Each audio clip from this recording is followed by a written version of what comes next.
Então, e se a caça aos ovos de chocolate e aquele longo almoço de domingo em família não fossem, tipo, apenas tradições inocentes de feriado? Aquela coisa bem típica, né? Pois é. E se, na verdade, tudo isso fosse só a ponta do iceberg de uma operação milenar de controle mental e espiritual? Caramba, já começamos assim, ó. Direto ao ponto. Hoje, o nosso mergulho profundo vai desmontar um documento que afirma exatamente isso, sabe? É um texto super denso, focado no revisionismo histórico, através das lentes de algo que eles chamam de sabedoria hiperbórea. Um termo bem específico. Muito. E o material essencialmente reinterpreta a Páscoa cristã não como uma celebração religiosa comum, mas como uma gigantesca operação global de engenharia social. Tipo, dominação psíquica mesmo. Orquestrada por aquela entidade que o texto descreve como demiurgo, certo? Exato. E para construir esse argumento maluco, o autor costura elementos que parecem ter saído de universos totalmente diferentes. A gente está falando de alquimia, mitologia nórdica. Segredos da Atlântida. Isso, e até o design arquitetônico das catedrais góticas. É uma teia narrativa, assim, vertiginosa. Eu tô chocada. Olha, e antes da gente mergulhar nos mecanismos dessa teia, é imprescindível a gente fazer uma pausa estrutural aqui. Bem fundamental mesmo. Claro, manda bala. Então, para começar a desvendar essa narrativa, a gente precisa entender a fundação de tudo. A raiz do negócio. Isso. Se a Páscoa moderna é vista como uma ferramenta de controle, o texto nos obriga a voltar lá atrás, sabe? Lá no Antigo Testamento, para redefinir o próprio conceito de sacrifício. Como exatamente as fontes reinterpretam essa base? O texto propõe uma mudança radical na forma como a gente lê as escrituras antigas. Ele foca muito no que chama de consagração da dor. Consagração da dor, pesado. Muito. O autor aponta para passagens super específicas, tipo o livro de Êxodo, capítulo 13, versículos 1 e 2. Ali tem a ordem de Jeová para a consagração de todo o primogênito. Certo, que na teologia tradicional é um rito de aliança, proteção, né? Mas a sabedoria hiperbórea enxerga isso como a exigência de uma divindade tribal iracunda. A premissa central deles é que o demiurgo, que na fonte eles identificam como Jeová Satanás, ele literalmente se alimenta da energia gerada pelo sofrimento. Sério? Energia do sofrimento físico e emocional. Exato, das criações terrestres dele.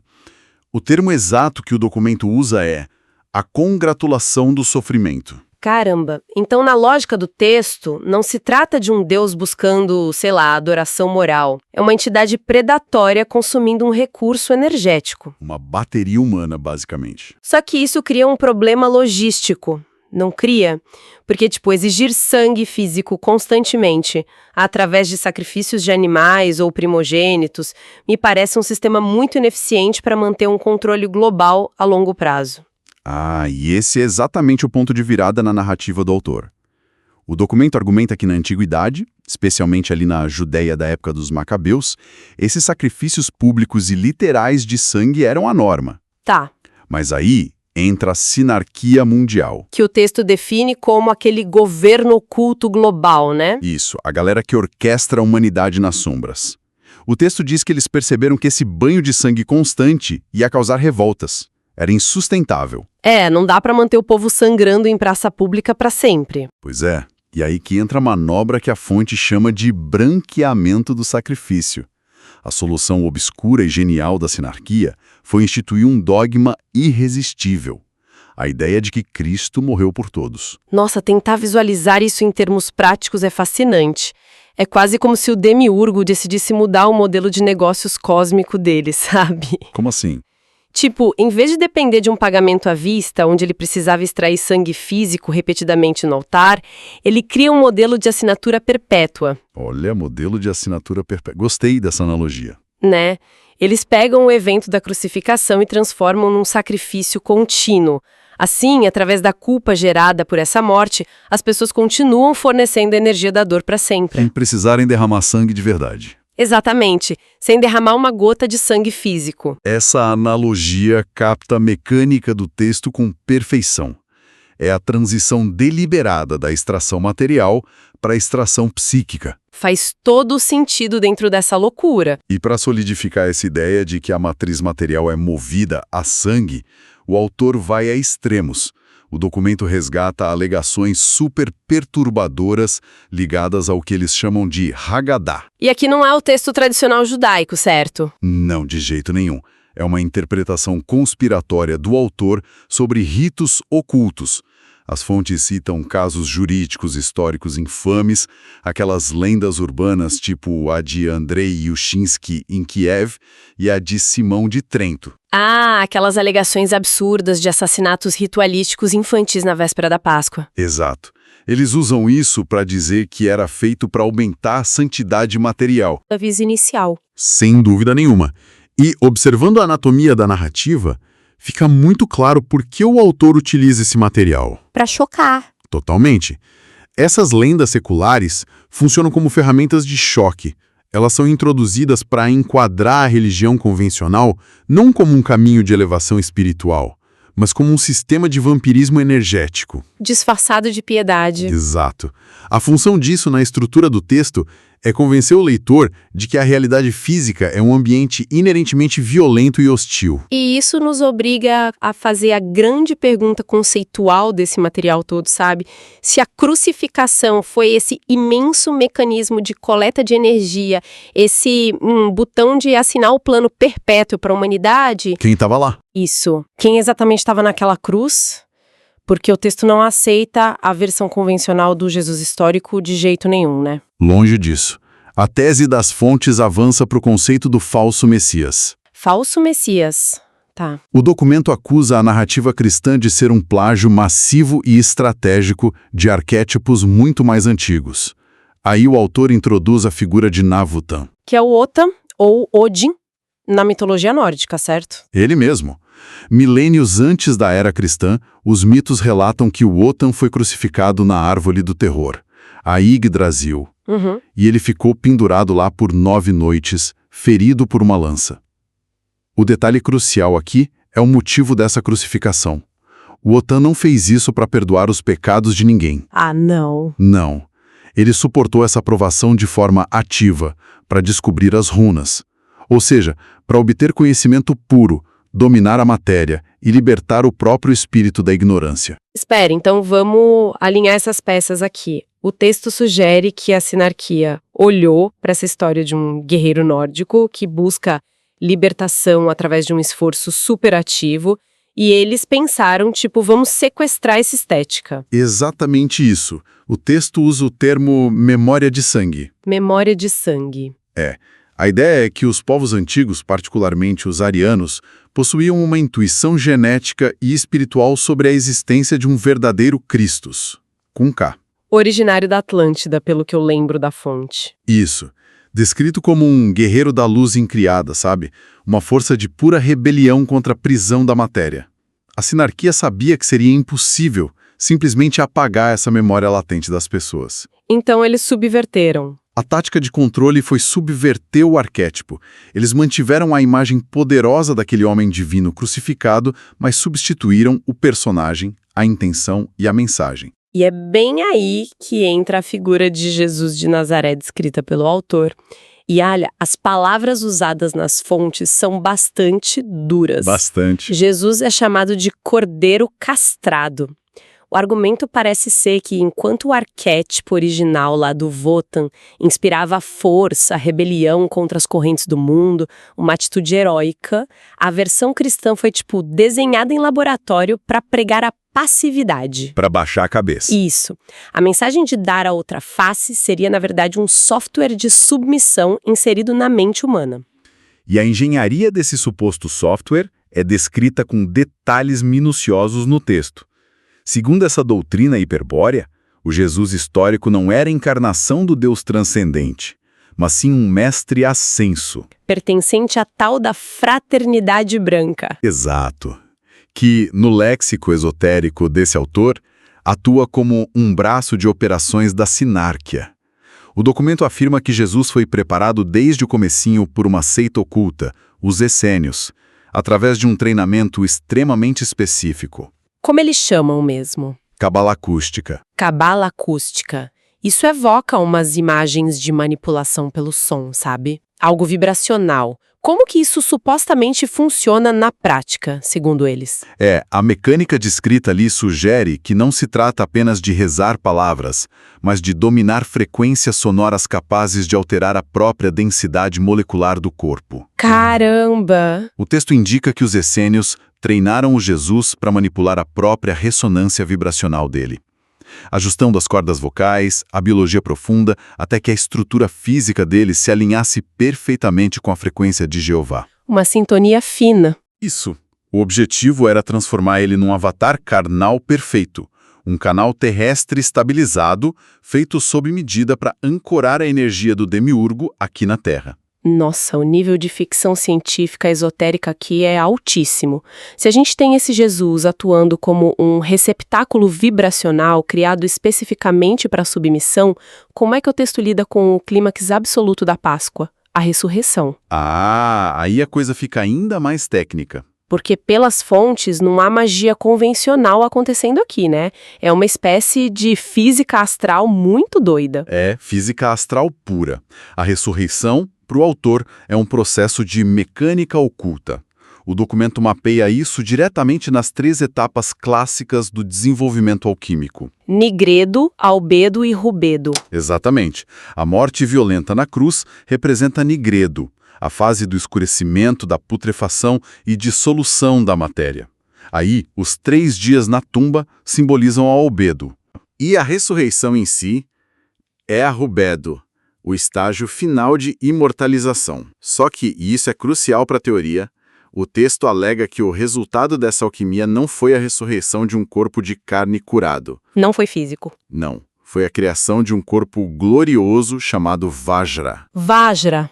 Esse é um termo oriental, não é? Sim, no budismo e hinduísmo, Vajra se refere a algo com propriedades de diamante e raio. Indestrutível? Indestrutível e puramente energético. A fonte argumenta que Jesus materializou o próprio corpo astral de volta no plano físico. Entendi. E o texto usa essa premissa desse corpo astral para reinterpretar umas passagens bíblicas que sempre pareceram um pouco misteriosas. Por exemplo, tem aquele episódio no caminho de Emaús. Clássico. Sim, onde os próprios discípulos caminham lado a lado com o Jesus ressuscitado e simplesmente não o reconhecem. A teologia clássica diz que os olhos deles estavam, vendados pelo mistério divino. Mas a física hiperbórea diz algo muito mais perturbador. Eles dizem que não o reconheceram porque os mortos apenas se parecem com os vivos. Isso é o fenômeno do Vale da Estranheza aplicado direto na teologia. O argumento é que um corpo astral materializado, esse tal corpo Vajra, ele não tem as microexpressões caóticas e naturais de um corpo biológico real.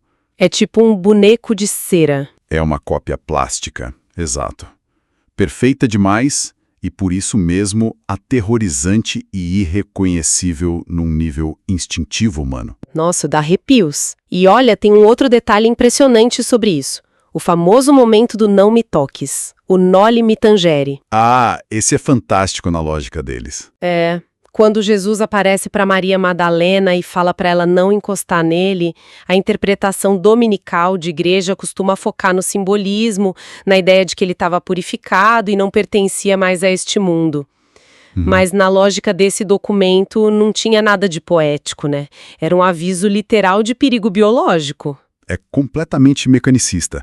A alegação é que tocar num corpo astral recém-materializado, vibrando naquela frequência absurda da cabala acústica que a gente falou, seria o equivalente a encostar as mãos nuas num cabo de alta tensão desencapado. Ia fritar, coitada. A descarga de energia letal fritaria um humano comum na hora. O misticismo é substituído por uma espécie de termodinâmica do oculto. Caramba! Mas a implicação mais colossal dessa ressurreição vem a seguir. Porque pensa comigo, para onde esse ser energético vai depois disso? Exato, porque o dogma diz que ele subiu aos céus e sentou à direita do Pai. Todo mundo sabe disso. Mas o texto subverte isso completamente. e introduz uma ideia chamada destino geocêntrico. Destino geocêntrico. Jesus não ascendeu ao céu sideral. O documento afirma que ele desceu. Ele desceu e se alojou no núcleo geométrico e físico do planeta Terra.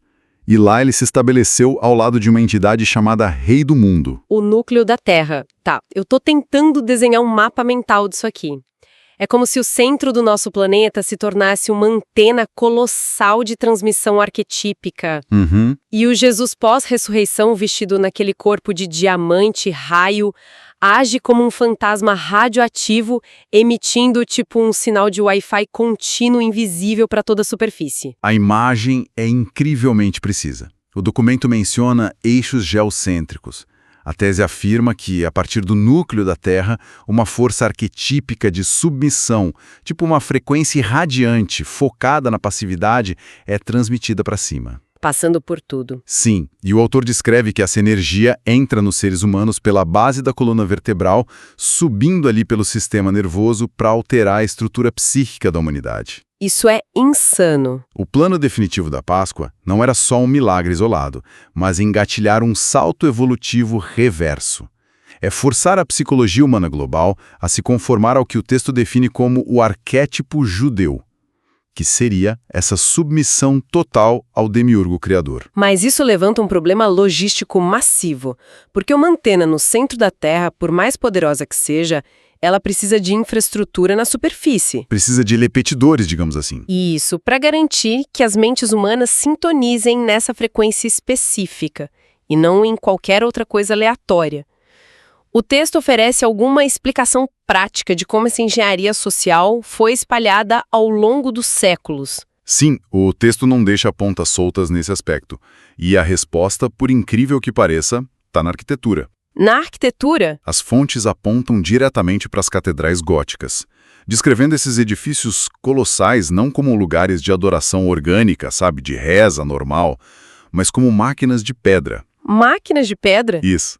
E para compreender esse argumento bizarro, a gente precisa olhar para isso através da cimática. Cimática, que é aquela ciência que estuda como as ondas sonoras e a vibração podem organizar a matéria em padrões geométricos, né? Exatamente. Dá-las supracomplexas apenas com a frequência do som. Precisamente.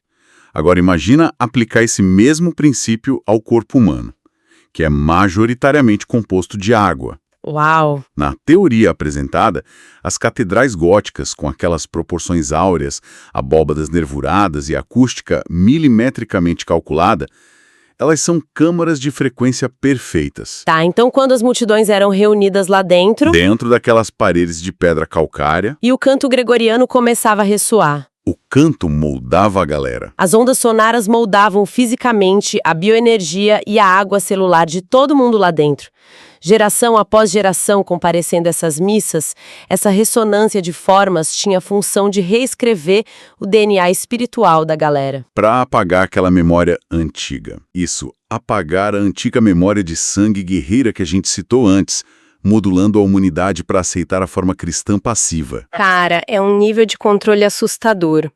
Como passar a vida inteira frequentando um concerto em que a música não apenas entretém, mas reescreve lentamente o código-fonte da biologia psicológica de quem está ouvindo? Hackeando o humano pelo som. E o texto resume toda essa metamorfose através de uma dicotomia muito forte entre duas aves, não é? A pomba e a águia. Uma dicotomia que é central para o revisionismo deles. A celebração da Páscoa é o triunfo da paz, da pomba. Que é sempre associada ao Espírito Santo, à paz. E a ideia mística da Shekinah, né? A pomba representa a passividade, a mansidão, essa aceitação pacífica do sofrimento material. E no outro extremo desse espectro, a fonte coloca a águia guerreira. O antigo símbolo lá dos hiperbóreos. O símbolo da virilidade heróica, do espírito incriado que simplesmente se recusa a curvar a cabeça diante da matéria. O objetivo final das máquinas de pedra e da frequência irradiada lá do núcleo da Terra é castrar espiritualmente a humanidade. Usando as palavras deles, transformar lobos em ovelhas. Lobos em ovelhas. E ovelhas, bem, elas são animais úteis apenas para uma coisa, né? Serem tosquiadas ou sacrificadas no que o autor apocalipticamente chama de holocausto final do Demiurgo. Que loucura. E esse conceito da águia contra a pomba lança uma luz muito reveladora sobre como o documento enxerga quem recusa essa assimilação toda. Porque o texto menciona aqueles que ainda seguem o tal do verdadeiro Christus, chamado ali de Christus Lúcifer. E usando Lúcifer na tradução latina original, né? De portador da luz, o rebelde. Exato. E eu achei notável a alcunha que o autor dá a esses seguidores. Ele diz que eles adoram o Deus dos perdedores. Sim, e é fascinante como o autor assume esse rótulo de forma quase triunfal, sabe? Sério? Como um orgulho. Como um baita orgulho. E para entender por quê, a gente precisa considerar o conceito de Kali Yuga, que o texto empresta da filosofia oriental e adapta do jeito dele. Que é tipo a Era das Trevas. Kali Yuga é a era atual da humanidade, um ciclo cósmico de escuridão, densidade extrema e corrupção material muito profunda. O texto diz que nessa era, as rédeas do mundo estão completamente nas mãos do Demiurgo. O jogo é dele, então. A lógica dedutiva do autor é bem afiada até. Se as regras do jogo material são ditadas por uma entidade predatória, e você decide jogar pelas regras dela sendo passivo, submisso, buscando sucesso financeiro ou social, você vence no plano físico. Mas você perde no espiritual. Exato. Se as pessoas escolhem despertar a memória guerreira da águia e seguir o Deus dos perdedores, recusando a moralidade da Páscoa e da submissão, elas vão ser esmagadas. Quem nos escuta pode imaginar a consequência no mundo real. É o isolamento, a ruína financeira ou a difamação na sociedade moderna. Eles perdem o jogo da matriz. Perdem. Mas o texto argumenta que essa derrota absoluta no plano físico é o único preço aceitável para garantir o triunfo absoluto no mundo espiritual, libertando-se de vez da matriz. Nossa! Só que isso tudo levanta um ponto de interrogação gigantesco quando a gente olha para a janela hoje. A Páscoa contemporânea, na maior parte do mundo, não tem multidões cantando em gregoriano dentro de máquinas de pedra para alterar o DNA celular, sabe? É verdade, mudou muito. Para a esmagadora maioria das famílias, a data é definida pela compra de ovos de chocolate coloridos e por almoços festivos. Como é que uma teoria que opera nessa escala de eixos geocêntricos lida com a banalidade do nosso feriado moderno? É aí que tá. Na verdade, o autor enxerga essa banalidade como o triunfo absoluto da sinarquia e o estágio final da degradação humana. O esvaziamento do significado original não seria um acidente, então? De jeito nenhum. É o desenho perfeito para eles. O texto é ácido, ele descreve a celebração moderna como um consumo doentio de comida putrefata e carcaça animal. Credo. É uma crítica brutal ao consumo maciço de carnes e produtos industrializados pelas massas. É um ataque bem visceral contra algo que a gente vê como confraternização pura, de juntar a família. A questão central para o autor, pelo visto, não é apenas o que as pessoas estão comendo, mas o estado de letargia em que elas se encontram enquanto comem. Exatamente. O problema maior é a inconsciência de tudo. O autor argumenta que esse consumo mercantilizado, agora gerenciado não por padres, mas por cartéis alimentícios e pela indústria de consumo, continua invocando aquelas forças inferiores. Mesmo sem intenção. Mesmo sem saber. O ato de consumir mecanicamente sem compreender a raiz sacrificial e de dor da data significa que a energia continua sendo extraída do mesmo jeito. A humanidade atua como uma gigantesca engrenagem ignorante. Trabalhando de graça.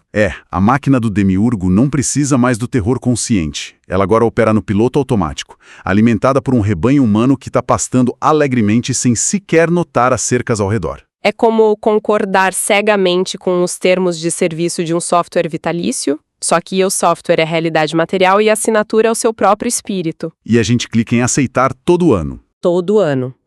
E as amarras desse contrato estão até nas palavras que a gente usa para descrever a época. O texto destrincha a origem da expressão paixão de Cristo, não é? Sim. E a etimologia que ele traça revela o truque final desse sistema. A fonte rastreia a palavra paixão até a raiz grega pathos, que se traduz diretamente para sofrimento, doença, afecção e dor. Ao sacramentar a dor como a verdadeira protagonista do mistério da Páscoa, a narrativa tranca o ser humano num paradoxo inescapável, sabe? Qual paradoxo? Para ser bom, é preciso sofrer. Para merecer a salvação que eles consideram ilusória, é preciso sentir culpa constantemente. Essa é a chave na fechadura do controle mental, garantindo que o medo governe a psique sobre o disfarce perfeito do amor divino. O que nos leva ao grande panorama de tudo que a gente desempacotou hoje. Se a gente fosse condensar essa arquitetura monumental, conspiratória, descrita nessas fontes, qual seria o verdadeiro papel da Páscoa de acordo com essa sabedoria hiperbórea? Olha, em resumo, o documento descreve a Páscoa cristã como a culminância de um ritual milenar de contra-iniciação. Contra-iniciação? Sim. Segundo as fontes, a sinarquia e o demiurgo desenharam uma figura artificial de um redentor passivo, não para oferecer a salvação, mas para ele agir como um carcereiro divino. A promessa de uma imortalidade da alma, que é vendida pela religião, é interpretada por eles como uma fraude. Uma armadilha. Onde a alma imortal ainda permanece atrelada e governada pelas leis cósmicas de Jeová Satanás. O propósito real da data e dos símbolos dela seria, portanto, sabotar a libertação genuína do espírito incriado e manter a humanidade acorrentada de bom grado à densidade da matéria. Intelectual de verdade. E quem acompanha a gente pode, de forma muito justa, se questionar agora por que seria útil ou relevante dissecar um texto com visões tão extremas, marginais, polêmicas, e a resposta é fascinante. Muito. Porque, independentemente de crenças pessoais ou de ceticismo lógico, o material é um estudo de caso fenomenal sobre a mecânica de construção de narrativas. Ele ilustra magistralmente como lendas antigas, pedras angulares da arquitetura milenar, raízes etimológicas perdidas e tradições do dia a dia podem ser desmontadas e reconfiguradas. Tudo para forjar uma visão de mundo alternativa que simplesmente desafia a própria percepção da realidade, né? Exato. É a demonstração do poder brutal que o mito exerce sobre a mente. É o poder inegável da subversão de símbolos. Quando a narrativa consegue convencer alguém de que uma simples cruz representa uma antena de controle mental e biológico, toda a estrutura do real ao redor dessa pessoa se transforma de forma irreversível. E essa capacidade absurda de reescrever a realidade nos deixa com um pensamento intrigante, sabe? Inspirado por essas fontes de hoje para a gente digerir enquanto o mundo material continua o giro indiferente dele. Se a geometria dos monumentos por onde a gente caminha e as festividades que celebramos mecanicamente todos os anos carregam informações e intenções esquecidas pelo tempo, até que ponto a estrutura mais profunda da nossa identidade moderna, incluindo o que a gente chama de moralidade, não foi secretamente moldada e esculpida por batalhas narrativas imemoriais, em guerras ocultas das quais a humanidade nem sequer se lembra de ter participado. Fica a pergunta. Fica a pulga atrás da orelha. Foi um exercício de exploração muito instigante, desmontar essa teia complexa hoje. Muito obrigada a quem acompanhou e até o próximo mergulho profundo. Para uma melhor compreensão desse tema, recomendamos a leitura do livro O Mistério de Belicena Vilca, cujo link de download está fixado na descrição deste vídeo.